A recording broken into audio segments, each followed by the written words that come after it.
అర్బన్లో కానీ గ్రామీణ ప్రాంతాల్లో కానీ రోడ్లకి మొదటి ప్రాధాన్యత ఇచ్చి కాలనీలు బాగా అభివృద్ధి చెందుతున్న ప్రాంతాలలో మెయిన్ రోడ్స్ కానీ లింక్ రోడ్స్ కానీ మొదటి ప్రాధాన్యతగా ఇస్తూ చేసిన రోడ్లను మన బడంపేట మున్సిపల్ కార్పొరేషన్లో చాలా రోడ్లు చేసుకున్నాం. ఉదాహరణకి బడంపేట సర్కిల్ నుండి బాలపూర్ వరకు పోయింది కానీ, అల్మాస్గూడ వరకు పోయింది కానీ, బడంపేట నుండి అల్మాస్గూడ పోయిన రోడ్ కానీ, అట్లాగే లెనిన్ నగర్ నుండి అంటే బాలాపూర్ చౌరస్తా నుండి ఆల్మోస్ట్ నాదర్గూల్ ఎండ్ వరకు ఉన్న ఈ రోడ్ కానీ, ఇవన్నీ కూడా కొంచెం మేజర్గా, అట్లాగే మన అల్మాస్గూడలో గుర్రంగూడ వరకు పోయే రోడ్ కానీ, ఇవన్నీ పెద్ద పెద్ద రోడ్స్ అన్నీ కూడా లింక్ రోడ్స్ తీసుకోవడం వల్ల కాలనీ వాళ్ళకి ఇబ్బంది లేకుండా ఉంటుంది, కన్వీనియంట్గా ఉంటుందన్న ఆలోచనతో తీసుకోవడం జరిగింది. చాలా వరకు రోడ్లన్నీ కంప్లీట్ అయిపోయినాయి. 2 రోడ్లు మాత్రం మిగిలినాయి. ఒకటి నాదర్గూడలో పోర్షన్ కొంత మిగిలింది, రెండవది గుర్రంగూడలో మన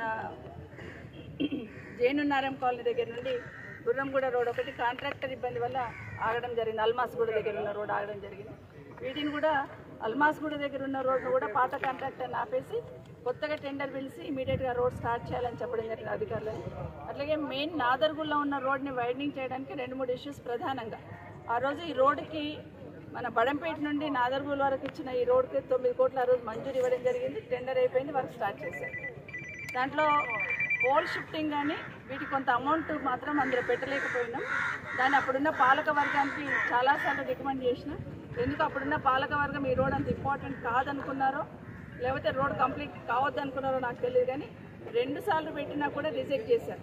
ఒక 50 లక్షలు జనరల్ ఫండ్కి వెళ్ళి ఇవ్వండి అని చెప్పినా కూడా ఇవ్వలేకపోయినారు ఆ రోజు. తర్వాత దీన్ని మళ్ళీ పెట్టుకొని తీసుకోవాలని ప్రయత్నం చాలా చేసినా కూడా రోడ్ మరి ఇంట్రెస్ట్ లేకున్నా లేకపోతే మరి ఏంటో కానీ ఆ రోజు ఇవ్వలేకపోయినారు. మళ్ళీ ఇప్పుడు మొన్న మీటింగ్ పెట్టిన తర్వాత ఇమీడియట్గా పోల్ షిఫ్టింగ్కి డబ్బులు కావాలంటే ఒక 55 లక్షలు చెక్ని ఇవ్వమని చెప్పాం. తొందరలోనే అది మండే ఇస్తున్నారు వాటిని పోల్ షిఫ్ట్ చేయడానికి. రెండవ అంశం ప్రధానంగా చెట్లు. రోడ్ వేస్తున్నప్పుడు చెట్లు వదిలేస్తే మళ్ళీ యాక్సిడెంట్స్ అవుతూ ఉంటాయి. సో చెట్లని తీయాలన్నప్పుడు ఫారెస్ట్ డిపార్ట్మెంట్ వాళ్ళు ఏమడిగారంటే నంబరింగ్ చేసి ఇవ్వమన్నారు. అసలు ఎన్ని చెట్లు ఉన్నాయని కరెక్ట్గా నంబరింగ్ చేస్తే దాని ప్రకారం తీసుకుంటూ పోతామన్నారు. ఒక 75 చెట్లు వచ్చినాయి. సో పైన ఫారెస్ట్ డిపార్ట్మెంట్ వాళ్ళు పర్మిషన్కి అప్లై చేస్తున్నారు. అది ఇమీడియట్గా రాగానే ఈ వీక్లో దాన్ని కూడా చెట్లను కూడా వేరే ప్లేస్లోకి షిఫ్ట్ చేయడం అనేది ఫారెస్ట్ డిపార్ట్మెంట్ వాళ్ళు బాధ్యత తీసుకుని కూడా చేయబోతూ ఉన్నారు. మూడవది డివైడర్ ప్లేస్ వదిలిపెట్టున్నాము. రోడ్డు మళ్ళీ ఫైనల్ టచ్ ఇచ్చే లోపల డివైడర్ని కూడా స్టార్ట్ చేయమని చెప్పినాం. పెద్ద డివైడర్ తీసుకోవడంతో రోడ్ అంతా కవర్ అవుతుంది.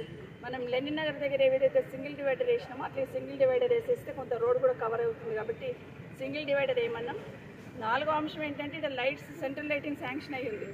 ఆ సెంట్రల్ లైటింగ్ డబ్బులు వాళ్ళ కాంట్రాక్టర్ ప్రతిరోజు అడుగుతున్నాను నన్ను, అమ్మ నేను సెంట్రల్ లైటింగ్ వేసిపోతాను నాదర్గూల్లో వేస్తానని. సో ఇమీడియట్గా డివైడర్ కట్టగానే సెంట్రల్ లైటింగ్ కూడా స్టార్ట్ చేసి సెంట్రల్ లైటింగ్ వేస్తారు.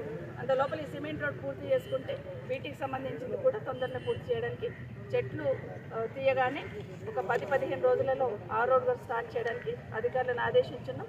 అందరూ కూడా ప్రిపేర్ అవుతా ఉన్నారు. కానీ నా రిక్వెస్ట్ అంతా ఒకటే, దయచేసి ఇప్పుడైనా గతంలో రోడ్ ఎందుకు ఆగిందంటే ఇంకొక మాట చెప్పారు, డ్రైన్ ప్రాబ్లం అని. ఆ డ్రైన్ సంబంధించి కూడా అధికారులకు ఒకటే ఆదేశాలు ఇవ్వడం జరిగింది.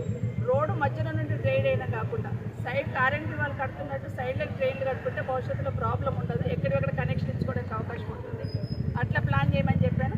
ఒక డ్రైన్ అయితే అర్జెంట్ అవసరం ఉందన్నారు. ఒక 50 లక్షలు ఇమీడియట్గా డ్రైన్ కూడా శాంక్షన్ తీసుకున్నాం. దాన్ని కూడా టెండర్ వేసి ఇది కూడా స్టార్ట్ చేస్తారు.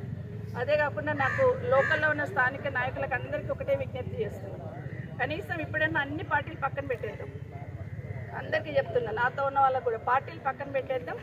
నాదర్గూల్ గ్రామంలో రోడ్ కంప్లీట్ కావడమే ధ్యేయం అన్నట్టు దయచేసి అందరు కోఆపరేట్ చేయండి, అందరు కోఆపరేట్ చేసుకోండి. ఎవరేం ఎక్కువ కాదు తక్కువ కాదు, అందరం కలిసి ప్రజల కోసమే చేయాలి. ఇప్పటివరకు ప్రజలు ఎదుర్కొన్న ఇబ్బందులు చాలు, ఇంకన్నీ పక్కన పెట్టి రోడ్డుని కంప్లీట్ చేయడానికి అందరూ కూడా సహకరించమని కోరుతున్నాం.